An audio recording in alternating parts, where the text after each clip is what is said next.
Halo, perkenalkan nama saya Indro Paslimbong. Saya berasal dari Universitas Bengkulu, Fakultas Teknik jurusan Informatika semester 5. Pertanyaan nomor 1. Yang paling saya suka dari inovasi Google adalah bagaimana teknologi yang mereka ciptakan selalu berfokus pada impact. Bukan hanya sekedar canggih, tapi benar-benar membantu jutaan di seluruh dunia untuk belajar, bekerja, berkarya dengan lebih mudah. Budaya perusahaan yang terbuka, kolaboratif, dan mendorong kreativitas juga sangat menginspirasi saya. Menjadi Google Student Ambassador adalah cara terbaik bagi saya untuk menyalurkan antusiasme ini di kampus, karena saya bisa menjadi jembatan yang memperkenalkan mahasiswa pada teknologi Google, sekaligus memotivasi mereka untuk menggunakannya secara produktif.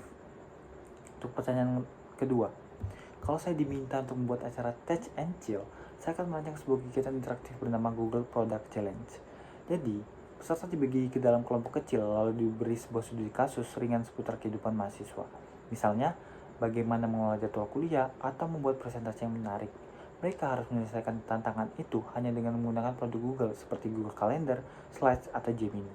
Dengan cara ini, mahasiswa bisa belajar sambil bermain, merasakan manfaat langsung, dan yang paling penting, saling berinteraksi dengan seru. Lalu untuk pertanyaan nomor 3, saya juga pernah mengalami situasi di mana saya harus berpikir out of the box. Saat mengerjakan project team, kami kesulitan membagi peran dan koordinasi karena jadwal yang berbeda-beda. Biasanya orang hanya mengandalkan chat group, tetapi itu tidak efektif. Saya kemudian mengusulkan untuk menggunakan Google Sheets dengan sistem auto scheduling sederhana terhubung ke kalender. Setiap anggota bisa mengisi slot waktu yang mereka punya dan jadwal otomatis terbentuk. Ide ini sederhana, tetapi efektif karena akhirnya semua bisa berkontribusi tanpa bentuk jadwal. Proses berpikir saya waktu itu adalah melihat masalah dari sudut pandang yang lebih luas.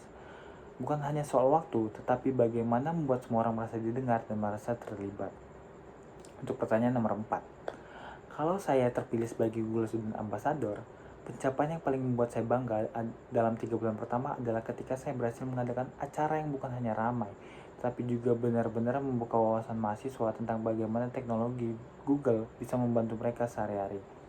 Dampak yang ingin saya ciptakan adalah membuat teknologi Google lebih dekat, lebih relevan, dan bisa menjadi bagian dari solusi di kampus saya.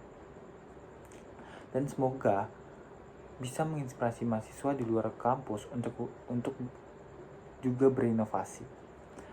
Sekian dari saya, terima kasih.